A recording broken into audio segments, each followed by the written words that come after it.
ದೀಪಾವಳಿ ಪ್ರತಿಯೊಬ್ಬರ ಜೀವನದಲ್ಲೂ ದೀಪಾವಳಿಯ ರೀತಿಯೇ ಇರಬೇಕು ಅಂತ ಬಹಳಷ್ಟು ಜನ ಆಶಿಸ್ತಾರೆ. ದೀಪಾವಳಿಯ ರೀತಿ ಬೆಳಕಿರಬೇಕು, ಸಂತೋಷ ಇರಬೇಕು, ಖುಷಿ ಇರಬೇಕು ಅಂತ. ಸೊ ಪ್ರತಿ ವರ್ಷವೂ ಕೂಡ ನಿಮ್ಮ ಮನೆಗಳಲ್ಲಿ ದೀಪಾವಳಿ ಹಬ್ಬ ಆಚರಣೆ ಮಾಡ್ತಾ ಇರ್ತೀರಾ. ಆದರೆ ನಿಮ್ಮ ಹಬ್ಬದ ಖುಷಿನ ಮತ್ತಷ್ಟು ಜಾಸ್ತಿ ಮಾಡೋದಕ್ಕೆ ಏಷ್ಯಾನೆಟ್ ಸುವರ್ಣ ನ್ಯೂಸ್ ಪ್ರತಿ ಬಾರಿಯೂ ಪ್ರಯತ್ನ ಮಾಡ್ತಾ ಇರುತ್ತೆ. ಹಾಗೆ ಮತ್ತೊಂದು ಪ್ರಯತ್ನದೊಂದಿಗೆ ಈ ವಿಶೇಷ ಕಾರ್ಯಕ್ರಮದಲ್ಲಿ ನಿಮ್ಮ ಮುಂದೆ ಬಂದಿದ್ದೀವಿ. ಇವತ್ತು ನಮ್ಮ ಜೊತೆ ಇರುವ ಚಂದನವನದ ಚಂದದ ಜೋಡಿಗೆ ಮೊದಲ ದೀಪಾವಳಿ. ಆದರೆ ಅವರ ಮದುವೆಯ ದೀಪಾವಳಿ ಅಲ್ಲ, ಮನೆಗೆ ಹೊಸ ಅತಿಥಿ ಬಂದಿರುವ ದೀಪಾವಳಿ. ಆ ಸಂಭ್ರಮನ ಜೊತೆಗೆ ದೀಪಾವಳಿಯ ವಿಶೇಷನ ನಮ್ಮ ಜೊತೆ ಹಂಚ್ಕೊಳ್ಳೋದಕ್ಕೆ ನಮ್ಮ ಸ್ಯಾಂಡಲ್ವುಡ್ನ ಸಿಂಹಪ್ರಿಯ ನಮ್ಮ ಜೊತೆ ಇದ್ದಾರೆ. ಅವರನ್ನ ವೆಲ್ಕಮ್ ಮಾಡ್ಕೊಳ್ಳೋಣ. ಇಬ್ಬರಿಗೂ ಕಾರ್ಯಕ್ರಮಕ್ಕೆ ಸ್ವಾಗತ. ದೀಪಾವಳಿ ಹಬ್ಬದ ಶುಭಾಶಯಗಳು ನಿಮ್ಮಿಬ್ಬರಿಗೆ. ನಮಸ್ಕಾರ. ನಿಮಗೂ ದೀಪಾವಳಿ ಶುಭಾಶಯಗಳು. ಹೇಗಿದೆ ಈ ಬಾರಿ ದೀಪಾವಳಿ? ಈ ಸಾರಿಯ ಪ್ರಿಪ್ರೇಷನ್ ತುಂಬ ಮುಂಚೆನೇ ಶುರು ಆಯಿತು. ಯಾಕಂದರೆ ಆವತ್ತೇ ಏನು ಮಾಡ್ಕೊಳ್ಳೋದಕ್ಕೆ ನನಗೆ ಟೈಮ್ ಇರೋದಿಲ್ಲ.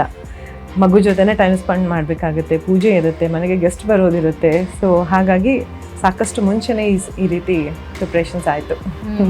ತಾಯಿ ಆಗೋದು ಅಂತ ಹೇಳಿದ್ರೆ ಐ ಥಿಂಕ್ ಇನ್ನೊಂದು ಹುಟ್ಟು ಅಂತ ಅನ್ಸುತ್ತೆ. ಡೆಫಿನೆಟ್ಲಿ. ಯಾಕೆಂದರೆ ಎವ್ರಿಥಿಂಗ್ ಚೇಂಜಸ್, ಎಲ್ಲ ಬದಲಾವಣೆ ಆಗುತ್ತೆ. ಮೊದಲು ನಮ್ಮ ಬಟ್ಟೆಗಳ ಬಗ್ಗೆ ಯೋಚನೆ ಇರುತ್ತೆ, ಈಗ ಮಗುಗೇನು ಬಟ್ಟೆ ಹಾಕಬೇಕು ಅಂತಿರುತ್ತೆ. ಮೊದಲು ನಮಗೇನು ಇಷ್ಟ ತಿಂಡಿ ಅಂತಿರುತ್ತೆ, ಈಗ ಮಗು ಇಷ್ಟಪಟ್ಟು ತಿನ್ನೋ ಅಂಥದ್ದೇನು ಅಂತಿರುತ್ತೆ. ಹರಿಪ್ರಿಯಾ ಅವ್ರ ಲೈಫ್ ಹೆಂಗೆ ಚೇಂಜ್ ಆಗಿದೆ?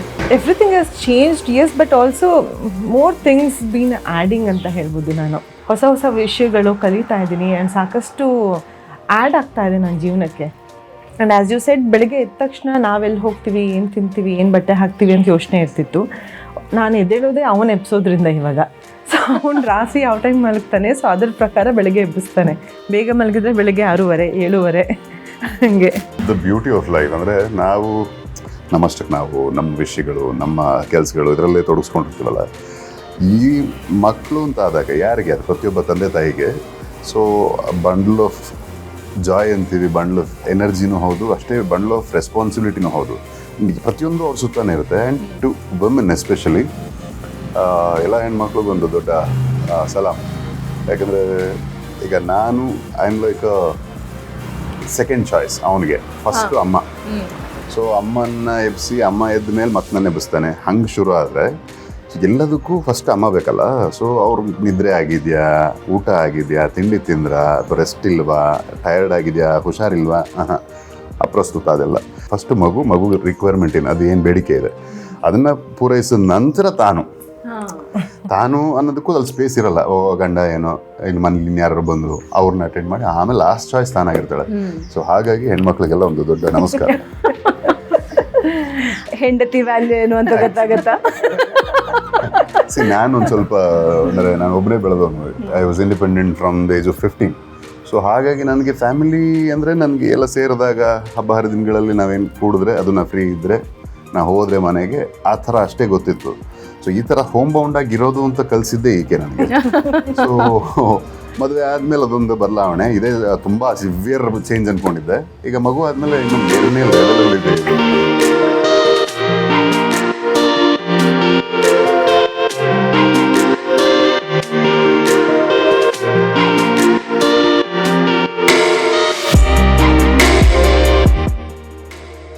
ಈ 4-5 ವರ್ಷ ಇಬ್ಬರು ಇಷ್ಟಪಟ್ಕೊಂಡಿದ್ರಿ, ಹೌದು. ಬಟ್ ಒಟ್ಟಿಗೆ ಕೂಡಿ ಬದುಕೋದಕ್ಕೆ ಶುರು ಆದಮೇಲೆ ನಿಮ್ಮಲ್ಲಿ ಬದಲಾವಣೆಗಳು ನೀವೇ ಹೇಳ್ತಾ ಇದ್ರಿ. ಈಗ ಮಗು ಆದಮೇಲೆ ಬದಲಾವಣೆಗಳು. ವಸಿಷ್ಠ ಅವರು ಯಾವ ರೀತಿ ಬದಲಾಗಿದ್ದಾರೆ? ಯಾವುದಕ್ಕೂ ಯೋಚನೆ ಮಾಡೋದವನಲ್ಲ ನಾನು ಮುಂಚೆ. ಯಾವುದಕ್ಕೂ ತಲೆ ಕೆಡಿಸ್ಕೊತಾ ಇರಲ್ಲ ದೊಡ್ಡದಾಗಿ. ಅಂದರೆ ಕಷ್ಟ, ಇನ್ನೊಂದು ನಷ್ಟ ಏನೇ ಆದ್ರೂ ಎಲ್ಲವೂ ಓಕೆ ನೋಡ್ಕೋಣ ಬಿಡು, ಬಂಡಧೈರ್ಯ ಒಂದು ಕಡೆ ಇತ್ತು. ಈಗ ಆ ಬಂಡಧೈರ್ಯ ಹೋಗಿಲ್ಲ, ಬಟ್ ಏನಾದ್ರೆ ಆ ಬಂಡಧೈರ್ಯಕ್ಕೆ ಒಂದು ಶೇಪ್ ಇದೆ ಈಗ. ಸೊ ಒಂದು ಪರಿಧಿ ಇದೆ, ಇದನ್ನು ದಾಟಿ ರಿಸ್ಕ್ ಮಾಡೋಕ್ಕಾಗಲ್ಲ ಅನ್ನೋ ಒಂದು ಜವಾಬ್ದಾರಿ ಇದೆ. ಸೊ ಇಷ್ಟನ್ನ ಬೇಸಿಕ್ ನಾನು ಅಟೆಂಡ್ ಮಾಡಲೇಬೇಕು ಅನ್ನೋ ಒಂದು ಜವಾಬ್ದಾರಿ ಇದೆ. ಸೊ ಈ ಥರ ಯೋಚನೆಗಳೇ ಇರಲಿಲ್ಲ ನನಗೆ. ಸೊ ಯಾವಾಗ ಮನುಷ್ಯನ ಆ ಆಲೋಚನೆನೇ ಬದಲಾಗುತ್ತಲ್ಲ, ಅದಕ್ಕಿಂತ ದೊಡ್ಡ ಬದಲಾವಣೆ ಇಲ್ಲ. ದಪ್ಪ ಆಗೋದು, ಸಣ್ಣ ಆಗೋದು, ಬೆಳಗಾಗೋದು, ಕಪ್ಪಗಾಗೋದು, ಇವೆಲ್ಲ ಸಿನಿಮಾದಲ್ಲಿ ನಾವು ದಿನಂಪ್ರತಿ ಮಾಡ್ತಾ ಇರ್ತೀವಿ. ಸೊ ಬದುಕಲ್ಲಿ ನಮ್ಮ ಯೋಚನೆಗಳನ್ನೇ ಮಾರ್ಪಾಡು ಮಾಡೋ ತಾಕತ್ತಿರೋದು ಪ್ರಾಬಬ್ಲಿ ಈ ಒಂದು ಆ ಕುಟುಂಬ ಅನ್ನೋ ಒಂದು ಜವಾಬ್ದಾರಿಗೆ. So all credits to the women and the whole family. ಒಬ್ಬಂಟಿಯಾಗಿದ್ದಾಗ ನಮಗೆ ಯಾವಾಗಲೂ ಒಂದು ಹುಂಬತನ ಇರುತ್ತೆ, ಲೆಟ್ಸ್ ಸಿ ಲೈಫ್ ಅಂತ. ಬಟ್ ಫ್ಯಾಮಿಲಿ ಅನ್ನೋದು ಹಿಂದೆಗಡೆ ಇದ್ದಾಗ ನಾವೇನೇ ಒಂದು ಸ್ಟೆಪ್ ಹಾಕಬೇಕಾದ್ರೂ ಒಂದು ನಿಮಿಷ ಮನಸ್ಸು ತಡೆಯುತ್ತೆ. Not for us, for the family. ಒಂದು ಸಣ್ಣ ಕನ್ಫ್ಯೂಷನ್ ಇರುತ್ತೆ ಮದುವೆ ಅಥವಾ ಜವಾಬ್ದಾರಿಗಳನ್ನ ತಗೊಳ್ಳೋದಕ್ಕೆ ಮುಂಚೆ. ನಾವು ಟೈಮ್ ವೇಸ್ಟ್ ಮಾಡೋದು ಅಥವಾ ಒಂದಷ್ಟು ಹಣನ ಇನ್ನೊಂದು ಪೋಲ್ ಮಾಡೋದು ಇದೆಯಲ್ಲ, ಅದನ್ನು ನಾವು ಲಿವಿಂಗ್ ಅಂತ ಅಂದ್ಕೊಳ್ತಾ ಇದ್ವಿ. ದಟ್ ಈಸ್ ಜಾಯ್ ಅಷ್ಟೇ. That is a bit of luxury. ಆ ಲಕ್ಸುರಿನ ನಾವು ಕೋರ್ಕೊಳ್ತಾ ಒಂದಷ್ಟು ಕಡೆಗೆ ಸಮಯನಾಗಲಿ ಹಣನಾಗಲಿ ಪೋಲ್ ಮಾಡ್ತಿದ್ದಾಗ ನಮಗಿದ್ರೆ ಯಾವುದ್ರ ಅರಿವೇ ಇರಲ್ಲ. ನಮ್ಮ ಬದುಕು ನಡೆದ್ರೆ ಸಾಕು, ಒಂಟಿ ಒಬ್ಬ ಎಷ್ಟು ತಿಂತೀರಿ, ಅಥವಾ ಕುಟುಂಬ ಇದ್ದರೆ ನನಗೆ ಅಪ್ಪ ಒಬ್ಬರೇ, ಸೊ ಅಪ್ಪಂಗೆ ಎಷ್ಟು ಮಹಾ ರಿಕ್ವೈರ್ಮೆಂಟ್ ಇರುತ್ತೆ. ಇಬ್ಬರು ಗಂಡು ಮಕ್ಕಳು, ಏನು ದೊಡ್ಡದಾಗಿ ನಾವು ಯೋಚನೆ ಮಾಡಬೇಕಿರಲ್ಲ. ಒಂದು ಹೊತ್ತು ಇದ್ರೂ ನಡೆಯುತ್ತೆ, ಇಲ್ಲ ಅಂದ್ರೂ ನಡೆಯುತ್ತೆ, ಕಷ್ಟ ಬಂದರೂ ನಡೆಯುತ್ತೆ. ಅದು ಏನು ನಾವು ನೋಡದೇ ಇರೋ ಕಷ್ಟನ ಹಂಗಿರುತ್ತೆ. ಬಟ್ ಈಗ ಮದುವೆ ಅಂತೆಲ್ಲ ಆದಮೇಲೆ ಒಂದು ಮನೆಯಿಂದ ಹೆಣ್ಣನ್ನು ಕರ್ಕೊಂಬಂದಾಗ ನಾವು ಹೆಂಗಿದ್ದೀವಿ ಅನ್ನೋಕ್ಕಿಂತ ಆಕೆ ಒಂದು ಬದುಕನ್ನು ಬಂದಿರ್ತಾಳಲ್ಲ, ಸೊ ಅದಕ್ಕಿಂತ ಏನು ಕೊರತೆ ಅಟ್ಲೀಸ್ಟ್ ಆಗಬಾರ್ದು. ಸೊ ಈ ಮೇಲೆ ಪರಿಗೆಲ್ಲಿ ಕೂರಿಸಿ ದೊಡ್ಡ ಮಹಾರಾಣಿ ಥರ ನಾನು ನೋಡ್ಕೋತೀನಿ ಅನ್ನೋದಕ್ಕಿಂತ ಬೇಸಿಕ್ಸ್ನ ಫೆಚ್ ಮಾಡೋದಿಲ್ಲ, ಅದು ದೊಡ್ಡ ಚಾಲೆಂಜ್ ಆಗುತ್ತೆ. ಯಾಕಂದರೆ ಅದು ಗೊತ್ತಿರಲ್ಲ. ಅದು ನನ್ನ ತಾಯಿ ಚಿಕ್ಕ ವಯಸ್ಸಲ್ಲಿ ತೀರ್ಕೊಂಡ್ರು, ಅಕ್ಕಂಗೆ ಬೇಗ ಮದುವೆ ಆಯಿತು. ಸೊ ನಾನು ಹೆಣ್ಮಕ್ಳನ್ನ ಇಷ್ಟ ಹತ್ರದಿಂದ ಕುಟುಂಬದೊಳಗೆ ನಾನು ನೋಡಿರಲಿಲ್ಲ. ಆ ಫ್ಯಾಮಿಲಿ ಸೆಟಪ್ಪಲ್ಲಿ when you have a woman, of course woman are the driving seats ಅಲ್ಲ, ಸೊ ಬೇಕು ಅಂದರೂ ಬೇಡ ಅಂದರೂ ದೇ ಟೇಕ್ ಚಾರ್ಜ್. ಸೊ ಅದು ನಡೀತಾ, ಅದು ಪ್ರಕೃತಿ ಇರೋದು ಹಾಗೆ. ಸೊ ಅದನ್ನು ಅರ್ಥ ಮಾಡ್ಕೊಳ್ತಾ ಎಷ್ಟೇ ಲವ್ ಮಾಡಿ ಏನೇ ಮಾಡಿ ಮದುವೆ ಆದರೂ ಕೂಡ ಮದುವೆ ಅಂತ ಆದಮೇಲಿನ ಜೀವನ ಬೇರೆ. ಸೊ ಅಲ್ಲಿ ಬರೋ ಸವಾಲುಗಳು ಬೇರೆ. ಅದನ್ನು ಅರ್ಥ ಮಾಡ್ಕೊಳ್ತಾ ಕಲಿತಾ ಆ್ಯಂಡ್ ಜವಾಬ್ದಾರಿನ ಅರ್ಥ ಮಾಡ್ಕೊಳ್ತಾ ಬದುಕಕ್ಕೆ ಕಲಿತೀವಲ್ಲ, ಬದುಕಿ.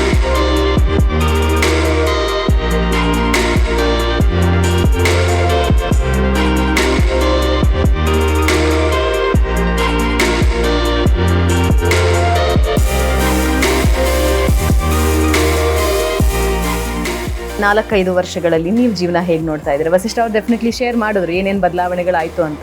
ಹರಿಪ್ರಿಯಾ ಅವ್ರನ್ನ ನಾವು ಯಾವಾಗಲೂ ಒಂದು ಸ್ಟ್ರಾಂಗ್ ಪರ್ಸ್ನಾಲಿಟಿಯಾಗಿ ನೋಡಿದ್ದೀವಿ, ತುಂಬ ಇಂಡಿಪೆಂಡೆಂಟ್ ಅಂತ ಹೇಳ್ಬೋದು. ಯಾಕೆ ಇದನ್ನು ಹೇಳ್ತಾ ಇದ್ದೀನಿ ಸ್ಪೆಸಿಫಿಕ್ಲಿ ಅಂತಂದರೆ, ಮದುವೆ ಮುಂಚಿನ ಜೀವನ ನಾನು ಪ್ರತಿಯೊಂದನ್ನು ಅಮ್ಮನ ಜೊತೆ ಅಮ್ಮನ ದೃಷ್ಟಿಕೋನದಲ್ಲಿ ನೋಡ್ತಿದ್ದೆ. ಬಿಕಾಸ್ ನಮ್ಮ ತಾಯಿ ನನ್ನ ಜೊತೆನೇ ಟ್ರಾವೆಲ್ ಮಾಡ್ತಿದ್ರು. ನಾನು ಎಷ್ಟೇ ಬೆಳೆದು ನಿಂತರೂ ಕೂಡ I used to go for my mom for the opinions. So ಇವತ್ತಿನವರೆಗೂ ಅವರೇ ಗೈಡ್ ಮಾಡಿದ್ದು. ನಾನು ಅಷ್ಟು ಒಳ್ಳೆ ಜೀವನ ಬದುಕಬೇಕಾಗಿದ್ರು, ಅಷ್ಟು ಒಳ್ಳೆ ಸಿನಿಮಾಗಳು ಮಾಡಬೇಕಾದ್ರೂ ಕಂಪ್ಲೀಟ್ ಕ್ರೆಡಿಟ್ಸ್ ನಮ್ಮ ತಾಯಿಗೆ ಹೋಗಬೇಕು. ಅದಕ್ಕೆ I am forever grateful. But ಅದಾದಮೇಲೆ ಮದುವೆ ಆದಮೇಲೆ ಇದೆಯಲ್ಲ, ಮತ್ತೆ ಪ್ರತಿಯೊಂದಕ್ಕೂ I can't go to her ಅಲ್ವಾ. ಸೊ ಅಲ್ಲಿ ಮತ್ತೆ ಡಿಪೆಂಡೆನ್ಸಿ ಇತ್ತು ನನಗೆ ಇನಿಷಿಯಲಿ. ಅಮ್ಮನ್ನ ಬಿಟ್ಟು ಬದುಕೋದೇ ನನಗೆ ಬಿಗ್ ಚಾಲೆಂಜ್. ಎಷ್ಟು ಅಫ್ಕೋರ್ಸ್ ನಾನು ಇವ್ರನ್ನ ಪ್ರೀತಿ ಮಾಡಿದ್ದೀನಿ, ಇವ್ರ ಜೊತೆ ಬದುಕೋದಕ್ಕೊಂದು ಖುಷಿ ಇದೆ. ಬಟ್ ಅಮ್ಮನ್ನ ಬಿಟ್ಟು ಬರೋದೊಂದು ಕಷ್ಟ ಇದೆ ಅಲ್ವಾ. ಸೊ ಅವ್ರಿಗೂ ಅಷ್ಟೇ ಕಷ್ಟ ಆಯಿತು, ನನಗೂ ಅಷ್ಟೇ ಕಷ್ಟ ಆಯಿತು. ಯಾಕಂದರೆ ಅಪ್ಪ ಚಿಕ್ಕ ವಯಸ್ಸಲ್ಲೇ ತೀರ್ಕೊಂಡಿದ್ದು. ಸೊ ನಾನು ನನ್ನ ತಾಯಿ ಅಣ್ಣ ಇದ್ದಾನೆ. ಬಟ್ ನನ್ನ ಅಮ್ಮಂದು ಅಟ್ಯಾಚ್ಮೆಂಟ್ ಬಂದು ತೀರಾ. ಬಟ್ ಅಮ್ಮನ ಮನೆ ಇದು ನನ್ನ ಮನೆ, ನನ್ನ ಗಂಡನ ಮನೆ ಇದು. ಸೊ ಪ್ರತಿಯೊಂದಕ್ಕೂ ಅಮ್ಮ ಇಲ್ಲಿಟ್ಟರೆ ಚೆನ್ನಾಗಿದೆಯಾ, ಅಮ್ಮ ಇದು ತಿಂದರೆ ಚೆನ್ನಾಗಿರ್ತಾ, ಏನು ತಿನ್ನೋಣ, ಎಲ್ಲಿ ಹೋಗೋಣ, ಇದೇ ರೀತಿ ಇರ್ತಿತ್ತು ನನ್ನ ಬದುಕು ಪ್ರತಿಯೊಂದು ಡಿಸಿಷನ್ಗೂ. ಬಟ್ ಇಲ್ಲಿ ಬಂದಮೇಲೆ ನನಗೆ ಪ್ರತಿಯೊಂದು ಡಿಸಿಷನ್ ಮೇಕಿಂಗೂ ಒಂದು ಸ್ವಲ್ಪ ಕಷ್ಟ ಆಗ್ತಿತ್ತು. Of course I go to him, of course I have him always by my side, ಅದಿದೆ. ಆದರೂ ಇಂಡಿವಿಜುವಲಿ ವಾಟ್ ಆಮ್ ಐ ಅದನ್ನು ಕಂಡುಕೊಂಡೆ ನನ್ನ ಮದುವೆ ಆದಮೇಲೆ. ನಾನು ನಿಮ್ಮ ಲವ್ ಸ್ಟೋರಿನ ಯಾವತ್ತೂ ಕೇಳಲಿಲ್ಲ, ಹೀಗೆ ಅಕ್ಕಪಕ್ಕ ಎದುರು ಬದ್ರು ಕೂತು. ಬಟ್ ನಿಮ್ಮಿಬ್ಬರ ಕಡೆಗೆ ಡ್ರೈವ್ ಮಾಡಿದ ಫೋರ್ಸ್ ಯಾವುದು? ನಿಮ್ಮಿಂದ ಶುರು ಮಾಡ್ತೀನಿ ನಾನು. ಡ್ರೈವ್ ಮಾಡಿದ್ದು ಅಫ್ಕೋರ್ಸ್ ನಮ್ಮ ವರ್ಕೆ. ಓಕೆ, ನನಗೆ ಅವ್ರ ಬಗ್ಗೆ ಹ್ಯೂಜ್ ರೆಸ್ಪೆಕ್ಟ್ ಬಂದಿದ್ದೇನೆ ಅವ್ರ ವರ್ಕ್ ನೋಡಿ, ಆನ್ ಸ್ಕ್ರೀನ್ ಅವ್ರ ವರ್ಕ್ ನೋಡಿ. ಆ್ಯಂಡ್ ಅವ್ರಿಗೂ ಅಫ್ಕೋರ್ಸ್ ಅದೇ ರೀತಿ ಅಂತೆ. ಸೊ ನಾವು ಮೀಟ್ ಮಾಡಿದಾಗ ನಾನು ಫಸ್ಟು ಅವ್ರನ್ನ ನೋಡಿದ ತಕ್ಷಣ ನಾನೇ ಅವ್ರ ಹತ್ರ ಹೋಗಿ ಅವ್ರನ್ನ ಅಪ್ರಿಷಿಯೇಟ್ ಮಾಡೋದಕ್ಕೆ ಅವ್ರ ಹತ್ರ ಹೋಗಿ ಹ್ಯಾಂಡ್ ಶೇಕ್ ಮಾಡಿ ಹೇಳಿದೆ. ಗೋಧಿ ಬಣ್ಣ ನೋಡಿದ್ದೆ, ನನಗೆ ತುಂಬ ಅಂದರೆ ತುಂಬ ಇಷ್ಟ ಆಗಿತ್ತು ಅವ್ರ ಪರ್ಫಾರ್ಮೆನ್ಸು ಮತ್ತು ಅವ್ರ ವಾಯ್ಸು, ಆ ವಾಯ್ಸ್ ಮಾಡ್ಯುಲೇಷನ್ ಆಗಿರ್ಬೋದು. Is a complete actor. So ಆ ಗೌರವ, ಒಂದು ಅಭಿಮಾನ, ಇವಾಗ ಅಫ್ಕೋರ್ಸ್ ಆ ಪ್ರೀತಿ.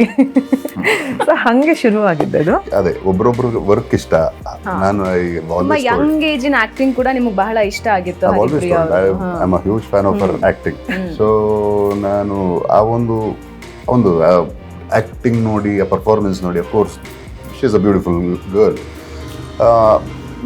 ನೋಡಿ ಎಲ್ರಿಗೂ ಇಷ್ಟ ಆಗುತ್ತೆ. ಬಟ್ ನಾನು I am a beautiful girl ಅನ್ನೋಕ್ಕಾಗಲ್ಲ. when I liked you, when I had a crush on you, you were a girl. ಅಲ್ಲ, ಈಗ ಸಡನ್ ಆಗಿ ಹೋಗಲ್ಲ, ಮದುವೆ ಆಗಿದೆ, ಮಗುನೂ ಆಗಿದೆ, ಐ ಆಮ್ ಅ ವುಮೆನ್. ಹಂಗೆ ಶುರು ಆದಂಥದ್ದು. ಆ್ಯಂಡ್ ಒಬ್ರಿಗೊಬ್ರು ಪರಸ್ಪರ ಕೆಲಸ ಇಷ್ಟ ಆಗಿ ಅದನ್ನು ಶಿ ವಾಸ್ ಅ ಸ್ಟಾರ್. ನಾನು ಇನ್ನು ಎಂಟ್ರಿ ಆಗ ಗೋಧಿ ಬಣ್ಣ ಬಂದಾಗ ನಂದು 4ನೇ ಸಿನಿಮಾನ ಏನೋ ರಿಲೀಸ್ ಅದು. ಸೊ 4ನೇದು 5ನೇದು ಇರಬೇಕು.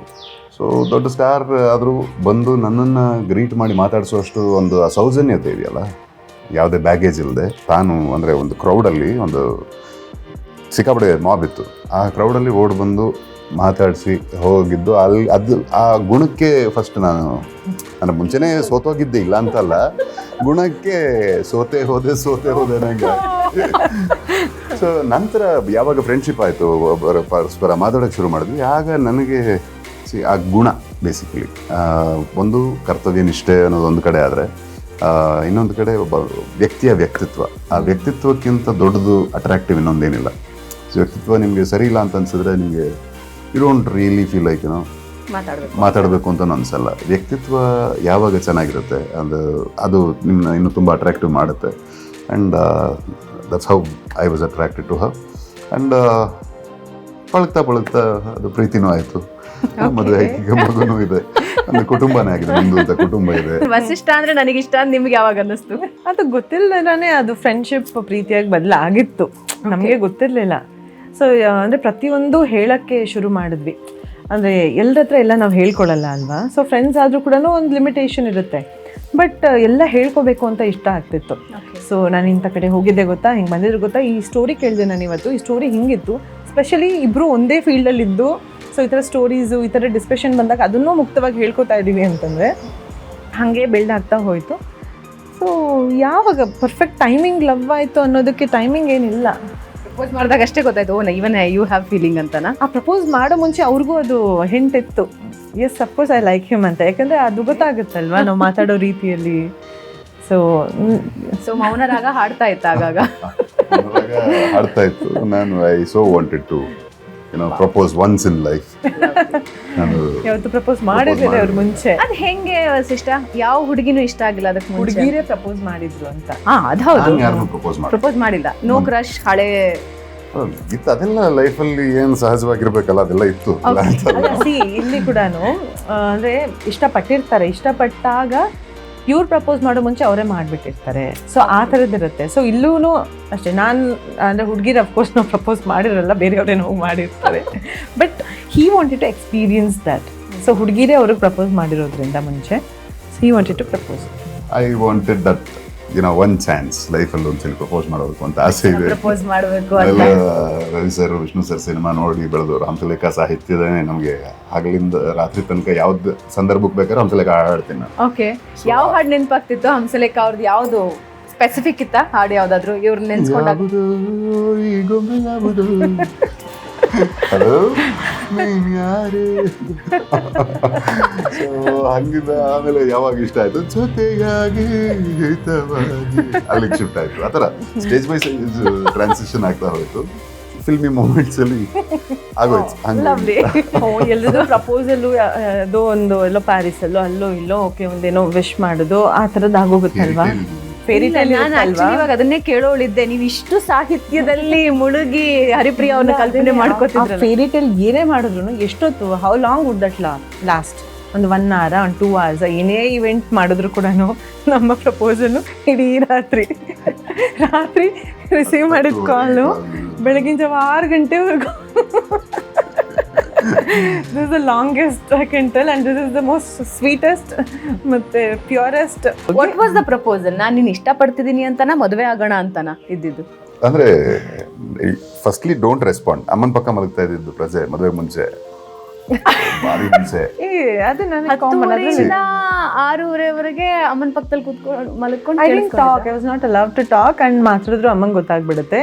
ಏರ್ಪೋರ್ಟ್ ಹಾಕೋ ಅಮ್ಮ ಒಂದು ಸ್ವಲ್ಪ ಏನಾದ್ರು ಸ್ನೋರಿಂಗ್ ಸೌಂಡ್ ಬಂತು ಅಂದರೆ ಅವಾಗ ಅನ್ನೋ ಅಷ್ಟು ಸ್ವಾತಂತ್ರ್ಯ ಅಷ್ಟೇ. ಒಬ್ಬನೇ ಮಾತಾಡ್ತೀನಿ ಇಡೀ ರಾತ್ರಿ. ಆ್ಯಂಡ್ ಅಮ್ಮ ಪಕ್ಕ ಮಲಗಿದ್ರೆ ರೆಸ್ಪಾಂಡ್ ಮಾಡೋಂಗಿಲ್ವಾ.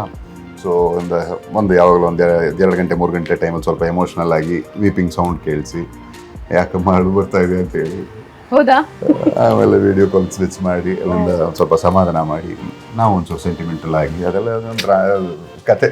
ಆ ದಿನ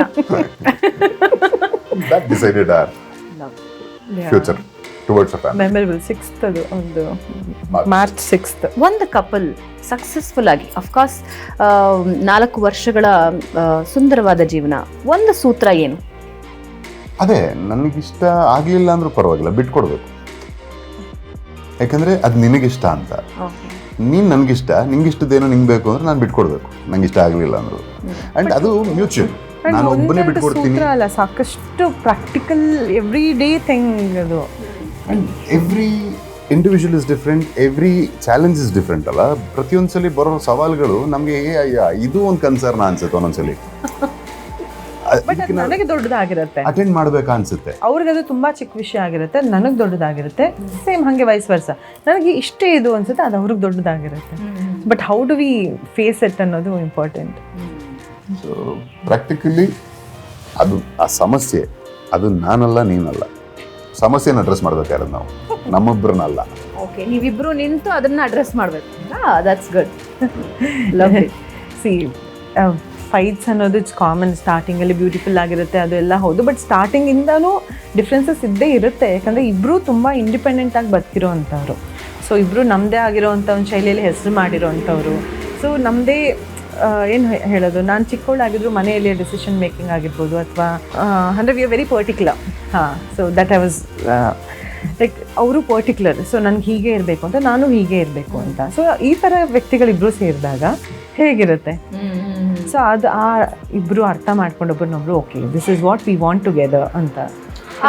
ಈ ಸೆಲೆಬ್ರಿಟಿ ಸ್ಟೇಟಸ್ ಕ್ಲಾಶ್ ಯಾವಾಗಾದ್ರೂ ಅನ್ಸಿದ್ಯಾ? ಸೆಲೆಬ್ರಿಟಿ ಸ್ಟೇಟಸ್ ಮನೆಯಿಂದ ಆಚೆಗಮ್ಮ, ಅದು ಸೆಲೆಬ್ರಿಟಿ ಯಾಕೆಂದ್ರೆ ಕೆಲವು ಸಲ ಈಗೋ ವರ್ಕ್ ಆಗತ್ತೆ ಕಪಲ್ಸ್ ಮಧ್ಯ. ಕೆಲವೊಂದು ಎಕ್ಸಾಂಪಲ್ಸ್ ನಾವು ನೋಡಿರ್ತೀವಿ ಈ ಹಿಂದೆ ಕೂಡ. So even I am a celebrity, you are also a celebrity. ಅದು ಯಾವತ್ತಾದ್ರೂ ಇಲ್ಲ ಅಂದರೆ ಈಗ ನನಗೆ I want more people to come talk to him, ಮತ್ತು ಅವ್ರ ವರ್ಕ್ ಬಗ್ಗೆ ಅಪ್ರಿಷಿಯೇಟ್ ಮಾಡಬೇಕು ಅಂತ ನಂಗೆ ಆಸೆ. ಅವ್ರಿಗೂ ಹಾಗೇನೆ. ಯಾರಾದರೂ ನನ್ನ ಮೀಟ್ ಮಾಡೋಕ್ಕೆ ಬರಬೇಕು ಅಂತಂತಂದರೆ ಅವರೇನೆ ಬನ್ನಿ ಇದ್ದಾರೆ, ಅಥವಾ ನನ್ನ ಕೇಳ್ಬಿಟ್ಟು ಹೇಳೋದು, ಫೋಟೋ ನೆನ್ನೆನೇ ಆಯಿತು ಆ ರೀತಿ, ನಿನ್ನ ಮೀಟ್ ಮಾಡೋಕ್ಕೆ ಯಾರೋ ಒಂದು ಹುಡುಗ ಬಂದಿದ್ದಾರೆ ಅಂತ. ಸೊ ಆ ರೀತಿ ನಾವಿಬ್ಬರು ಒಬ್ಬರ ಬಗ್ಗೆ ಒಬ್ಬರನ್ನ ಅದನ್ನು ಖುಷಿಯಾಗಿ ವಿ ಎಂಜಾಯ್ ದ್ಯಾಟ್. ಸೊ ಇವಾಗ ಗಂಡ ಹೆಂಡತಿ ಹೊರತುಪಡಿಸಿ ಇಬ್ಬರು ಕಲಾವಿದರು ಸುಮ್ಮನೆ ಹಿಂಗೆ ಕೂತು ಸಿನಿಮಾ ಇಂಡಸ್ಟ್ರಿ ಬಗ್ಗೆ ಮಾತಾಡಬೇಕಾದ್ರೆ ಏನು ಚರ್ಚೆಗಳಾಗತ್ತೆ? ಅಪ್ಡೇಟ್ಸ್ ಬರ್ತಾ ಇರುತ್ತಲ್ವಾ ಆನ್ಲೈನಲ್ಲಿ, ಅದ್ರ ಬಗ್ಗೆನೇ ಚರ್ಚೆ ಆಗ್ತಿರುತ್ತೆ. ಇತ್ತೀಚೆಗೆ ಯಾವ ಸಿನಿಮಾ ಬಗ್ಗೆ ಮಾತಾಡಿದ್ರಿ? ಅಫ್ಕೋರ್ಸ್ ಕಾಂತಾರ. ಚಾಪ್ಟರ್ 1 ಇನ್ನೂ ನೋಡಿಲ್ಲ ನಾವು. ಅದು ವಿಪ್ರನ್ನಿಂದ ಮಗನ ಕೊಡುಗೆ. I huge fan of Kantara. ನನಗೆ ಅದನ್ನ ಸುಖ ಸುಮ್ಮನೆ ಏನೋ ಒಂದು ಹರಿಬರಿಗೆ ಹೋಗಿ ನೋಡ್ಬಿಟ್ಟು ಬಂದ್ಬಿಡ್ಬೇಕು ಅನ್ನೋ ಒಂದು ಕಾನ್ಸೆಪ್ಟ್ ಇಷ್ಟ ಆಗಲ್ಲ. ನಾನು ತುಂಬ ಡೆಡಿಕೇಟೆಡ್ ಆಗಿ ಹೋಗಿ ನೋಡಬೇಕು, ಹಾಗಾಗಿ ಕಾಯ್ತಾ ಇದ್ದೀನಿ. ಈ ಟ್ರಾನ್ಸಿಷನ್ನ ಹೆಂಗೆ ನೋಡ್ತೀರಾ? ಕೆಲವು ವರ್ಷಗಳ ಹಿಂದೆ ಕನ್ನಡ ಇಂಡಸ್ಟ್ರಿಗೆ ಮಾತ್ರ ಸೀಮಿತ ಇತ್ತು, ಕೆಲವೊಂದು ಸುದ್ದಿ ಮಾಡ್ತಾ ಇದ್ವು. ಬಟ್ ಇನ್ನೂ ಹೇಳಬೇಕು ಅಂತ ಹೇಳಿದ್ರೆ ನಮ್ಮ ಹಳೆಯ ಸಿನಿಮಾಗಳು, ರಾಜ್ಕುಮಾರ್ ಅವರ ಸಿನಿಮಾಗಳು ರೀಮೇಕ್ ಆಗ್ತಾ ಇದ್ವು. ಡೆಫಿನೆಟ್ಲಿ ನಮ್ಮ ಸ್ಟೋರೀಸ್ ಇನ್ಸ್ಪೈರ್ ಮಾಡ್ತಾ ಇತ್ತು. ಆದರೆ ಇವತ್ತು ನಮ್ಮ ಸಿನಿಮಾಗಳೇ ಇನ್ಸ್ಪೈರ್ ಮಾಡ್ತಾ ಇವೆ, ಡಬ್ ಆಗ್ತಾ ಇವೆ, ಬೇರೆ ಬೇರೆ ಲ್ಯಾಂಗ್ವೇಜಸಲ್ಲಿ ಡಬ್ ಆಗ್ತಾ ಇದೆ. ಈ ಎರಾನ ಹೆಂಗೆ ನೋಡ್ತೀರಾ ನೀವು? KGF ಇರ್ಬೋದು, ಕಾಂತಾರ ಇರಬಹುದು. It's very nice. ತುಂಬ ಅಂದರೆ ತುಂಬ ಖುಷಿ ಆಗುತ್ತೆ. I have seen the days where ಆವಾಗ ಬೇರೆ ಭಾಷೆಯಲ್ಲಿ ಸಿನಿಮಾ ಮಾಡುವಾಗ so people did talk otherwise. ಅದು ಬೇಜಾರಾಗೋದು, ಯಾಕೆ ಹಿಂಗೆ ಮಾತಾಡ್ತಾರೆ ನಮ್ಮ ಭಾಷೆ ಬಗ್ಗೆ ಅಂತ. ಸೊ ಅವ್ರ ಸಿನಿಮಾಗಳ ಎಕ್ಸಾಂಪಲ್ ಕೊಟ್ಕೊಂಡು ಇವಾಗ ನಮ್ಮ ಸಿನಿಮಾಗಳನ್ನೇ ಡಬ್ ಮಾಡೋ ಹಾಗೆ ರೀಮೇಕ್ ಮಾಡೋ ಅಂಥ ಮಟ್ಟಕ್ಕೆ ಬೆಳೆದಿದೆ ಅಂದಾಗ I feel really proud about my Kannada industry. ಖುಷಿ ಆಗುತ್ತೆ. ಥ್ಯಾಂಕ್ಸ್ ಟು KGF ಫ್ರ್ಯಾಂಚೈಸ್ ಅಲ್ಲಿಂದ ಶುರು ಆಯಿತು. ಸೊ ತುಂಬ ಕನ್ನಡಿಗರೀಗ ಬೇರೆ ಬೇರೆ ಭಾಷೆಯಲ್ಲಿ ಕೆಲಸ ಮಾಡಿದ್ದಾರೆ. ಆ್ಯಂಡ್ ಎಲ್ಲಿ ಹೋದರೂ, ಯಾವುದೇ ಊರಲ್ಲಿ ನೀವು ಕೆಲಸ ಮಾಡಿದ್ರು, ಯಾವುದೇ ಭಾಷೆಯಲ್ಲಿ ಕೆಲಸ ಮಾಡಿದ್ರು ಕೂಡ ಅವರು ನಮ್ಮನ್ನು ಗುರುತಿಸೋದು ಕನ್ನಡದ ನಟರು ಅಂತಾನೆ. ಸೊ ಅದು ನಮ್ಮ ಕನ್ನಡದ ಪತಾಕೆನೆಲ್ಲ ನಾವು ತೊಗೊಂಡೋದ್ವಿ ಬೇರೆ ಕಡೆ ಅಂತ ಒಂದು ಹೆಮ್ಮೆ ಕೊಡುತ್ತೆ. ಸೊ ಯಾವಾಗ ನಮ್ಮ ಕೆಲಸ ನಾವು ಚೆನ್ನಾಗಿ ಮಾಡ್ತೀವಿ, ಅದಕ್ಕೆ ಅಪ್ರಿಸಿಯೇಷನ್ ಸಿಗುತ್ತೆ, ಅದು ಒಬ್ಬ ಕನ್ನಡ ನಟನಿಗೆ ಸಿಕ್ಕ ಸತ್ಕಾರ ಅಂತ ಅನಿಸುತ್ತೆ. ಸೊ ಆ ಒಂದು ವಿಷಯ ಈಗ thanks to pan Indian trend. So ಈಗ ಎಲ್ರಿಗೂ ಪರಿಚಯ ಆಗಿದ್ದೀವಿ. ಆ್ಯಂಡ್ ನಮ್ಮ ಗಡಿ ಸೀಮೆಯೊಳಗೆ ನಾವಿಲ್ಲ, ಈಗ ಗಡಿ ಆಚೆ ವ್ಯಾಪ್ತಿ ದೊಡ್ಡದಾಗಿದೆ. ಒಂದು ಕಡೆ ನಾವು KGFನ ನೋಡ್ತೀವಿ, ಕಾಂತಾರನ ನೋಡ್ತೀವಿ, ಅದರ ಜೊತೆಗೆ ಒಂದು 100 ಸಿನಿಮಾಗಳು ಬಂದಿದ್ರೆ ಅದರಲ್ಲಿ 1-2 ಮಾತ್ರ ಯಶಸ್ಸು ಕಾಣ್ತಾ ಇದೆ. ಸೊ ಅದು ಕೂಡ ಸ್ವಲ್ಪ ಸಮಸ್ಯೆನೇ, ಅಂದರೆ ಅದು ಒಂದು ಚಿಂತೆ ವಿಷಯ. ಯಾಕೆ ಫೇಲ್ಯೂರ್ಸ್ ಆಗ್ತಾ ಇದೆ ಅಂತ ಅನ್ಸುತ್ತೆ? ಕಾಂತಾರ ಹ್ಯೂಜ್ ಹಿಟ್ ಆಗಿದೆ, KGF ಹ್ಯೂಜ್ ಹಿಟ್. ಅದಾದಮೇಲೆ ಸೂಫ್ರಮ್ ಸೋ ಮೊನ್ನೆ ಬಂದಿದ್ದು ತುಂಬ ಅದ್ಭುತವಾಗಿ ಮಾರ್ಕೆಟ್ನಲ್ಲಿ ಪರ್ಫಾರ್ಮ್ ಮಾಡಿದೆ. ಎಸ್, ಒಳ್ಳೆ ಪರ್ಫಾರ್ಮ್ ಮಾಡ್ತು. ಆದರೆ ನೀವು ಎಷ್ಟು ಸಿನಿಮಾಗಳು ರೆಡಿ ಆಗ್ತಿವೆ ಅಂತ ನೋಡಿದ್ರೆ ವೆರಿ ಲೆಸ್ ಪರ್ಸೆಂಟೇಜ್, ಗೆಲುವಿನ ಪರ್ಸೆಂಟೇಜ್ ತುಂಬ ಕಡಿಮೆ ಇದೆ. Why it is happening? ಏನು ಸಮಸ್ಯೆ? ಕಾಲದಿಂದ ಸಕ್ಸಸ್ ರೇಷಿಯೋ ಯಾವಾಗಲೂ ಸಿನಿಮಾದಲ್ಲಿ ಕಡಿಮೆನೆ. ಬಟ್ ಇತ್ತೀಚಿನ ದಿನದಲ್ಲಿ ಜಾಸ್ತಿ ಆಗಿದೆ ಅದು, ಅಂದ್ರೆ ಫೇಲ್ಯೂರ್ಸ್ ಜಾಸ್ತಿ ಆಗಿದೆ. ಫೇಲ್ಯೂರ್ಸ್ ಜಾಸ್ತಿ ಆಗಿದೆ ಅನ್ನೋದಕ್ಕಿಂತಮ್ಮ ಆಗ ನಿಮಗೆ ಒಂದು ಕಾಲದಲ್ಲಿ ಒಂದು 50 ಸಿನಿಮಾ ತೆಗಿತಾ ಇದ್ವಿ, ಒಂದು 10 ಹಿಟ್ ಆಗೋದು, 20 ಹಿಟ್ ಆಗೋದು, ಇನ್ನೊಂದು 20 ಅಥವಾ 10 ಸುಮಾರು, ಇನ್ನೊಂದು 20 ಗೊತ್ತಾಗ್ತಿರಲಿಲ್ಲ, ಆ ಥರ ಆಗೋದು. Number of cinemas being made today are at least like around 300. ಹೌದು, ಇಯರ್ಲಿ 300 ಆಗ್ತಿದೆ. ನಿಮಗೆ 300 ಸಿನಿಮಾಗಳಿಗೆ ಇಲ್ಲಿರ್ತಕ್ಕಂಥ ಒಂದು ಲೆಟ್ಸ್ ಅಸ್ಯೂಮ್ ಒಂದು 650-700 ಥಿಯೇಟರ್ ಇದೆ ಅಂತ ಅನ್ಕೋಣ, ಮೇನ್ ಸೆಂಟರ್ಸ್, ಒಂದು ಬೇಸಿಕ್ ಸೆಟಪ್ ಅಂತ ತೊಗೊಂಡ್ರೆ. ಸೊ 300-350 ಸಿನಿಮಾ ಬಂದರೆ ನಿಮಗೆ ಅಕಾಮಿಡೇಟ್ ಮಾಡೋಕ್ಕೆ ಅಷ್ಟು ಥಿಯೇಟರ್ ಸೆಟಪ್ ಕೊಡಬೇಕಲ್ಲ. 2 ಥಿಯೇಟರ್ ಕೊಡೋಕ್ಕಾಗತ್ತಾ? ಇಲ್ಲ ಅಲ್ವಾ? ಅಥವಾ ನಿಮಗೆ ತಿಂಗಳಿಗೆ ಒಂದು ವಾರಕ್ಕೆ 10 ಸಿನಿಮಾ 15 ಸಿನಿಮಾ ಈ ಥರ ಎಲ್ಲ ಬಿಡುಗಡೆ ಆಗುತ್ತೆ. ಇಷ್ಟಂತ ನೀವು ಥಿಯೇಟರ್ ಅರೇಂಜ್ ಮಾಡ್ತೀರಿ. ಅದು ಕನ್ನಡದ ಮಾತ್ರ ಅಲ್ವಲ್ಲ, ಬೇರೆ ಭಾಷೆಗಳ ಸಿನಿಮಾನೂ ಬರುತ್ತೆ. ಒಂದು ವಾರಕ್ಕೆ ಬೇರೆ ಭಾಷೆ ಸಿನಿಮಾನು ಸೇರಿದ್ರೆ ಒಂದು 15-20 ಸಿನಿಮಾಗಳು ಬರುತ್ತೆ. ನಮ್ಮಲ್ಲಿ ಕರ್ನಾಟಕದಲ್ಲಿ ಅಥವಾ ಬೆಂಗಳೂರು ಎಸ್ಪೆಷಲಿ ನಿಮಗೆ ಮರಾಠಿನೂ ನೋಡ್ತಾರೆ, ಮಲಯಾಳಮೂ ನೋಡ್ತಾರೆ, ತಮಿಳು ನೋಡ್ತಾರೆ, ತೆಲುಗು ನೋಡ್ತಾರೆ, ಹಿಂದಿ ನೋಡ್ತಾರೆ, ಸೊ ಇಂಗ್ಲೀಷ್ ಸಿನಿಮಾಸ್ ನೋಡ್ತಾರೆ. ಎಲ್ಲದಕ್ಕೂ ಕೇಟರ್ ಮಾಡೋದಕ್ಕೆ ಥಿಯೇಟ್ರಿಕಲ್ ಸೆಟಪ್ ಅಂತಲೂ ಒಂದು ಇದೆಯಲ್ಲ. ಸೊ ಎಲ್ಲರಿಗೂ ಪ್ರೊವೈಡ್ ಮಾಡೋಕ್ಕಾಗಲ್ಲ. Number of cinemas being made ಒಂದು ಕಡೆ, ನಂಬರ್ ಆಫ್ ಕ್ವಾಲಿಟೇಟಿವ್ ಸಿನಿಮಾ ಅದರಲ್ಲಿ. ನಂಬರ್ ಆಫ್ ಕ್ವಾಲಿಟೇಟಿವ್ ಸಿನಿಮಾ ಅಂತ ಬಂದರೆ ಅಲ್ಲಿ ಕ್ವಾಲಿಟೇಟಿವ್ ಮೇಕಿಂಗ್ ಇರುತ್ತೆ, ಕ್ವಾಲಿಟೇಟಿವ್ ರೈಟಿಂಗ್ ಇರುತ್ತೆ. ಸೊ ಅದು ಎಲ್ಲವನ್ನು ದಾಟಿ ಇವ್ರು ಹೇಳ್ದಂಗೆ OTT ಅನ್ನೋ ಒಂದು ಕಂಫರ್ಟ್ ಇದೆ. ಆ್ಯಂಡ್ OTTನ ದಾಟಿ ಇವತ್ತು ದೊಡ್ಡ ಸವಾಲು ಅಂದರೆ ಸ್ಮಾರ್ಟ್ಫೋನ್ ಇದೆ. ಮನುಷ್ಯನಿಗೆ ಕೂತ್ಕೊಂಡು ಜಾಗದಲ್ಲೇ ಸೆಕೆಂಡ್ಸ್ ಲೆಕ್ಕದಲ್ಲಿ ಎಂಟರ್ಟೈನ್ಮೆಂಟ್ ಸಿಗ್ತಾ ಇದೆ. ಅವ್ನು ಥಿಯೇಟ್ರಿಗೆ ಇದನ್ನು ಮೀರಿಸೋವಂಥ ಎಂಗೇಜ್ಮೆಂಟು, ಎಂಟರ್ಟೈನ್ಮೆಂಟ್ ಕೊಡೋಕ್ಕಾದ್ರೆ ಥಿಯೇಟ್ರಿಗೆ ಹೋಗ್ತಾನೆ. ಸಿನಿಮಾ ಸುದ್ದಿಯಿಂದ ವಾಪಸ್ ದೀಪಾವಳಿ ಕಡೆಗೆ ಬರೋಣ. So I want to know, ನಿಮ್ಮ ಮೊದಲ ದೀಪಾವಳಿ ಹೇಗಿತ್ತು ಇಬ್ಬರದು ಅಂತ? ಇಡೀ ವರ್ಷ ಸೆಲೆಬ್ರೇಷನ್ ಇತ್ತು. ಇವೆಂಟ್ಫುಲ್ ಲೈಫ್ ಅದು ಹೇಳೋದು, ನಾವು ತುಂಬ ಚೆನ್ನಾಗಿ ಸೆಲೆಬ್ರೇಟ್ ಮಾಡೋ ಅಂಥ ಅವಕಾಶನ ಬದುಕು ನಮಗೆ ಒದಗಿಸ್ಕೊಡ್ತಿದೆ. ಸೊ ಹಾಗಾಗಿ ಖುಷಿ, ಬದುಕಕ್ಕೆ ಖುಷಿ.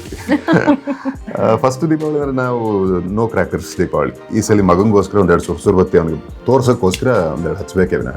ಆಗಲೂ ಮದುವೆ ಆದ ಹೊಸರಲ್ಲಿ ಹಬ್ಬ ಶಾಸ್ತ್ರಕಾರ ಏನಾದ್ರು ಒಂದು ಪಟಾಕಿ ಹೊಡಿದಾಗ ಒಂದೆರಡು ಪಟಾಕಿ ಹಚ್ಚಿ ಮದುವೆ ಆದ ಹೊಸ ದಂಪತಿ ಅಷ್ಟೇ.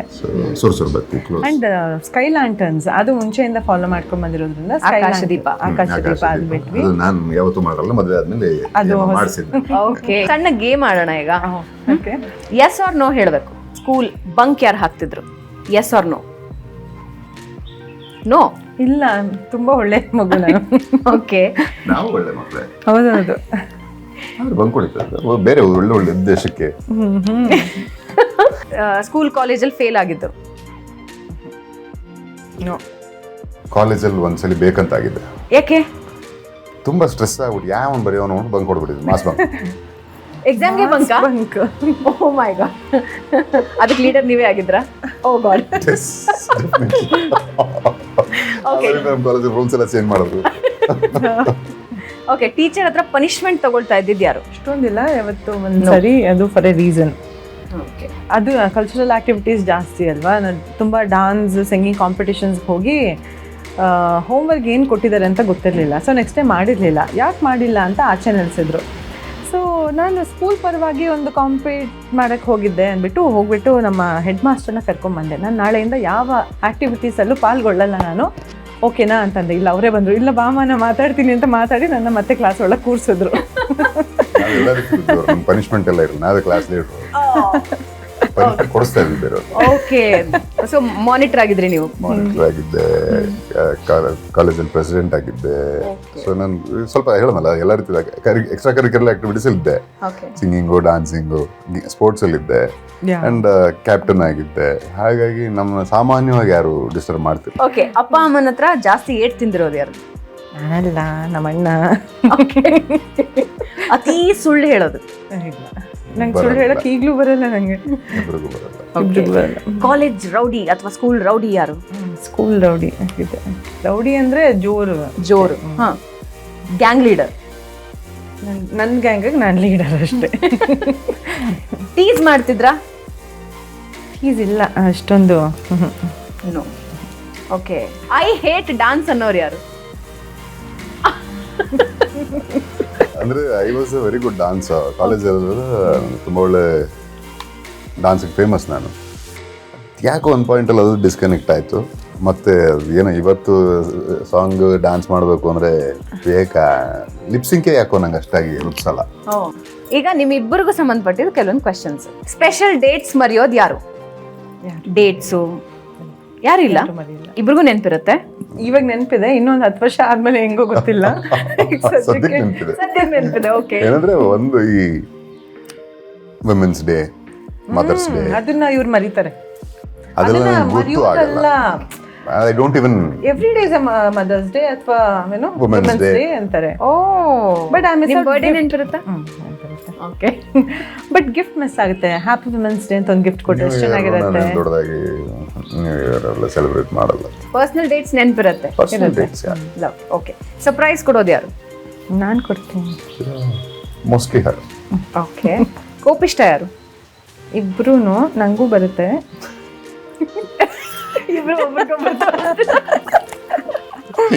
ಇಬ್ಬರಿಗೂ ಕೋಪ ಬರುತ್ತೆ. ಬಟ್ ಅವ್ರಿಗೆ ನನಗೆ ತಡವಾಗಿ ಬರುತ್ತೆ, ಆಕೆ ಮೂಗಿನ ತುದಿಗೆ ತುಂಬಾ ರಿಯಾಕ್ಟ್ ಮಾಡ್ತೀನಿ. ಫಸ್ಟ್ ಸಾರಿ ಕೇಳೋದು ಯಾರು? ಹೌದಾ? ಹೌದಾನಾ? ಇಲ್ಲೂ ಇದು ಆಕ್ಟಿಂಗ್ ಅಲ್ಲಮ್ಮ, ಇಂಟರ್ವ್ಯೂ. ಇನ್ನು ಮೊನ್ನೆದಕ್ಕೆ ಸಾರಿ ಕೇಳಿಲ್ಲ, ಕೇಳ್ಬಿಡಿ. ಕೇಳಿ. ಮೊನ್ನೆದಕ್ಕೆ ಸಾರಿ, ನಾಳಿದ್ದಕ್ಕೆ ಸಾರಿ, ಆಚೆ ನಡೆದಿದ್ದಕ್ಕೂ ಸಾರಿ. ತಿಂಡಿ ಪೋತ ಯಾರು? ನಾನೇ. ಓಕೆ. ಕುಂಭಕರ್ಣ ಯಾರು? ವಸಿಷ್ಠ. ಓಕೆ. ಪ್ರಾಬ್ಲಮ್ ಸಾಲ್ವರ್ ಯಾರು? ವಸಿಷ್ಠ. Problem creator? ಇಬ್ರು. ನಾನು ಸ್ವಲ್ಪ ಜಾಸ್ತಿನೇ, ಬಟ್ ಇಬ್ರು. ಫ್ಯಾಮಿಲೀಸ್ ಫೇವ್ರೆಟ್ ಪರ್ಸನ್ ಯಾರು? ಎರಡು ಫ್ಯಾಮಿಲಿ. ಆದ್ರೆ ನಮ್ಮ ಮೆಜಾರಿಟಿ ವಿನ್ಸ್. ಒಂದು ಫ್ಯಾಮಿಲಿ. ಆಯ್ತು. ಹಾಗಾದ್ರೆ ನನ್ನ ಕರ್ನಾಟಕದ ನನ್ನ ಫ್ಯಾನ್ಸ್ ಅವರೆಲ್ಲರೂ. ಬೆಸ್ಟ್ ಶೆಫ್ ಯಾರು? ಅವರೇನೆ, ಬಟ್ ನಾನು ಈಗ ಕಲಿತಾ ಇದ್ದೀನಿ. ಓಕೆ. ಸೊ ಅಳಮುಂಜಿ ಯಾರು? ನಾನೇ. ಬೇಗ ಅಳು ಬರುತ್ತಾ? ಕೋಪ ಬಂದ ತಕ್ಷಣ ಅದನ್ನ ಸಡನ್ ಆಗಿ ದುಃಖ ಆಗುತ್ತೆ, ತಕ್ಷಣ ಕಣ್ಣೀರು ಬರುತ್ತೆ. ದುಃಖ ಆದ ತಕ್ಷಣ ಸಡನ್ ಆಗಿ ಕಣ್ಣೀರು ಬರುತ್ತೆ, ಅದು ಕೋಪನೂ ಆಗುತ್ತೆ. ಅದು goes any how, any which ಅಂದ್ರೆ ಆ ಸಿಚುಯೇಷನ್ ಹೆಂಗ್ ಹೋಗುತ್ತೆ ಅದ್ರ ಮೇಲೆ ಡಿಪೆಂಡ್ ಆಗುತ್ತೆ. ಓಕೆ. ಸೊ ಶಾಪಿಂಗ್ ಫ್ರೀಕ್ ಯಾರು? ನನಗೆ ಇಷ್ಟ. ಆನ್ಲೈನ್ ತುಂಬಾ ಶಾಪ್ ಮಾಡ್ತೀನಿ. ಜುಗ್ಗ ಯಾರು? ಜಿಪಣ ಯಾರು? ನಾನೇನಾ? ಅಂದ್ರೆ ಐ ಸ್ಪೆಂಡ್, ಅಂದ್ರೆ ಹೆಂಗಂದ್ರೆ ಐ ಸ್ಪೆಂಡ್. ಓಕೆನಾ?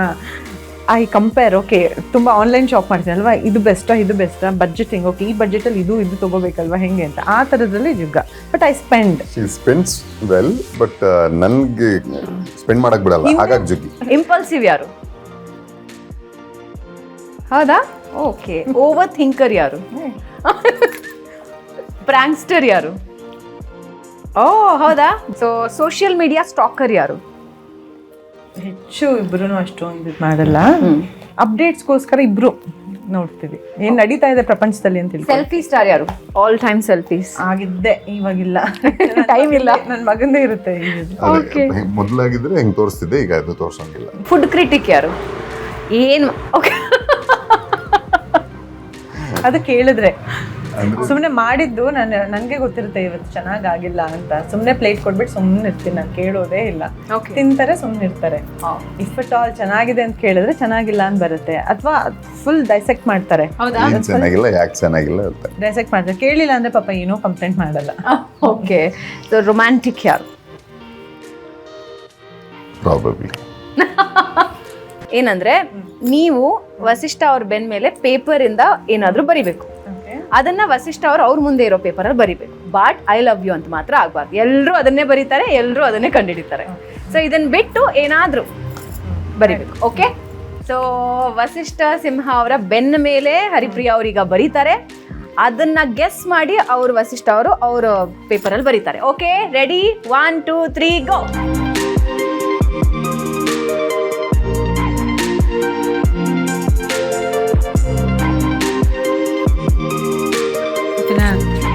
ಕೇಳಂಗಿಲ್ಲ ನೀವು. No no no no no no hints. ಹಾ, ಸ್ಟ್ರೈಟ್ ಲೈನ್ ಡೌನ್ವರ್ಡ್ಸ್.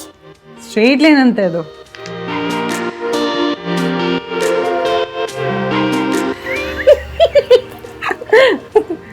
ನೀ ಸ್ಕೆಚ್ ಮಾಡ್ತಿದ್ದೆ ಯಾಕಂದ್ರೆ ಹೌದು. ಡ್ರಾಯಿಂಗು ಹೆಸರಲ್ಲ, ಅದೊಂದು ಹಿಂಟ್ ಕೊಟ್ಟೆ ಅಷ್ಟೇ. ಓಕೆ, ನೀನೇನು ಹೇಳಂಗಿಲ್ಲ.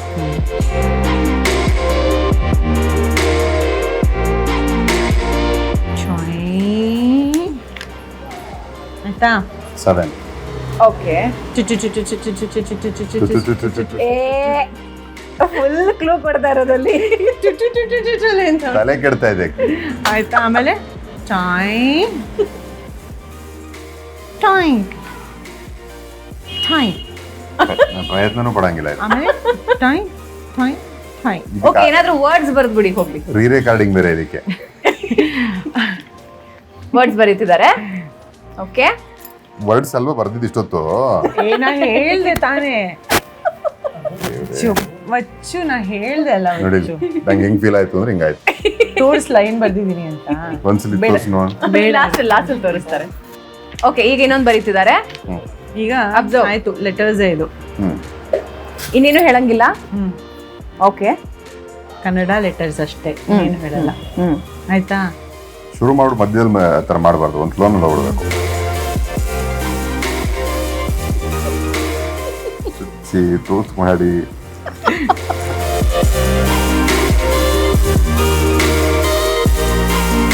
ಆಯ್ತಾ? ತುಂಬಾ ಈಸಿ ಇದೆ. ನಿಮ್ಮಿಬ್ಬರಿಗೂ ಸಂಬಂಧಪಟ್ಟಿದ ವಿಷಯ ಅದು. ಮೇ ಬಿ ನಿಮ್ಮ ಡ್ರೀಮು ಇರ್ಬೋದು. ಯಾವ ಲೆಟರ್ ಇದು ಅಂತ. ಮಾ ಸಿ ಮತ್ತೆ ಬರಿತೀನಿ.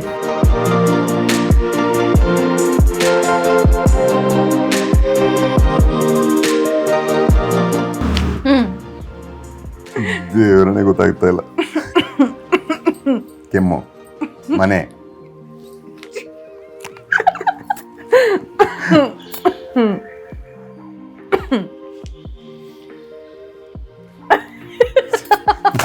ಈ ಆಟಕ್ಕೆ ನಾನಿಲ್ಲ. ಫಸ್ಟ್ ಡ್ರಾಯಿಂಗ್ ಬರ್ದೆ ಈಸಿ ಆಗ್ಲಿ ಅಂತ, ಆಮೇಲೆ ನಮ್ಮ ಮನೆ. ಮನೆ ಅಂದೆ ತಾನೆ ನಾನು. ಹೌದು, ನಮ್ಮ ಹೇಳಿಲ್ವಲ್ಲ. ನೋಡಿ, ಹಂಗೆ ತಾನೆ. ಅವರು ಅಂತ ತೋರಿಸಿದ್ರು. ನೆಲ ಧೂಳು ಅನ್ಕೊಂಡೆ ನಾನು. ಅದಕ್ಕೆ ಮುಂಚೆ ಅದೊಂದು ಮಾ ಬರ್ದಂಗ ಆಯ್ತು, ಹಾಗಾಗಿ ಮನೆ ಅಂತ ನನಗೆ ಮನೆ ಕರೆಕ್ಟ್. ಸೀಟಿಂಗ್. ಓಕೆ, ಲಾಸ್ಟ್ ಒಂದು ಆಪ್ಷನ್. ನೀವಿಬ್ರು ಅತಿ ಹೆಚ್ಚು ಬಳಸುವ ಒಂದು ಪದ ಯಾವ್ದಾದ್ರು ನೀವು ಬರೀ ನೋಡೋಣ.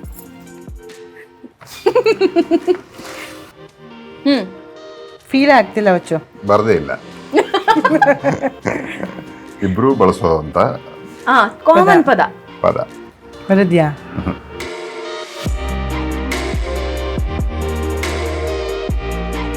ಬರದ್ಯಾ?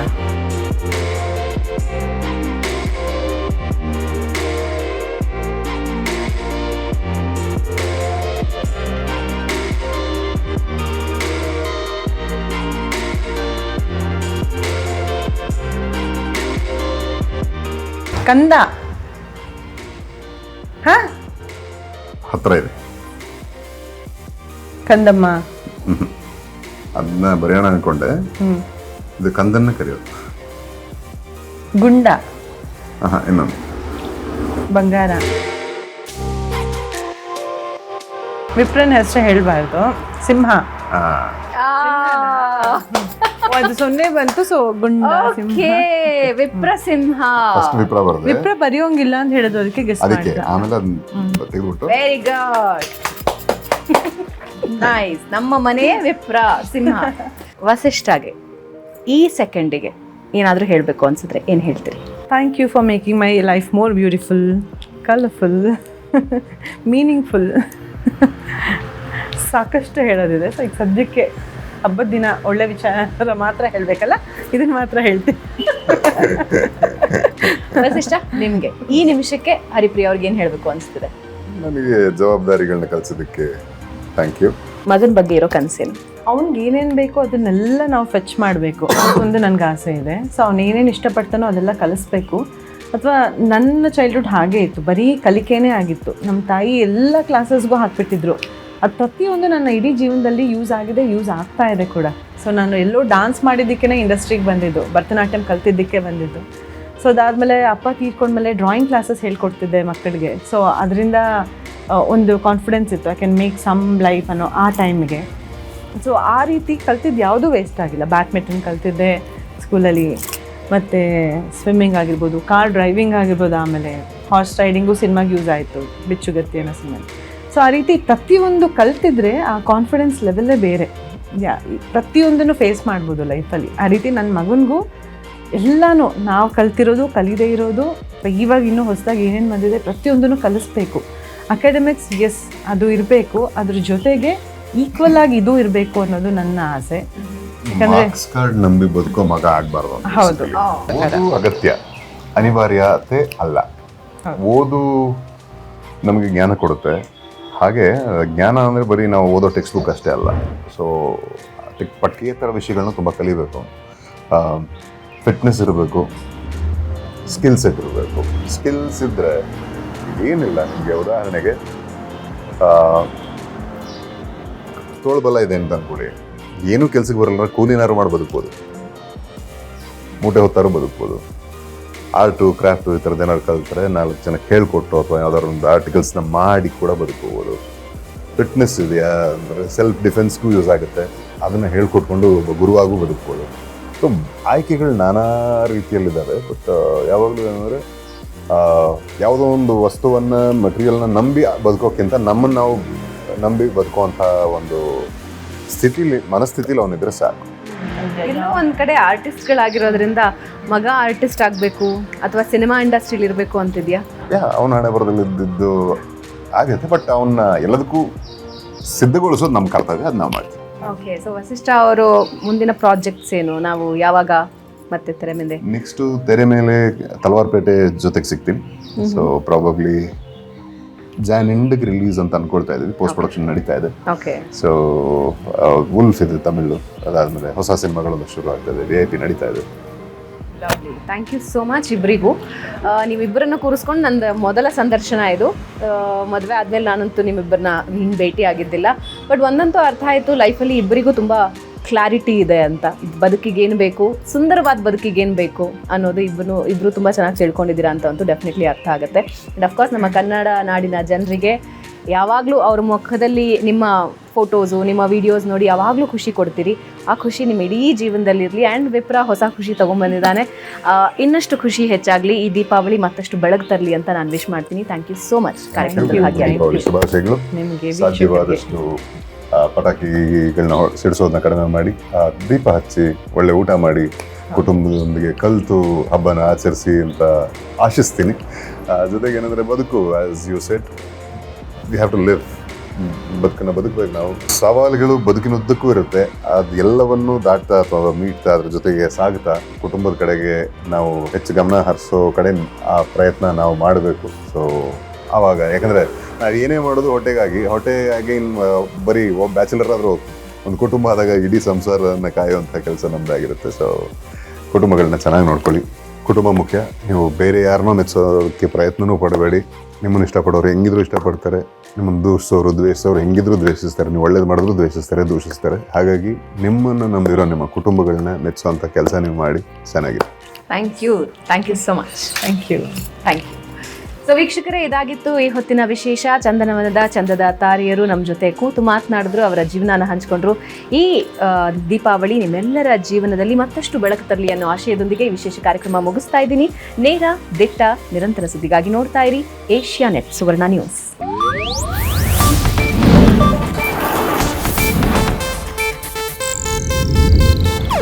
ಇದು ಏಷ್ಯಾನೆಟ್ ನ್ಯೂಸ್ ನೆಟ್ವರ್ಕ್ ಪ್ರಸ್ತುತಿ.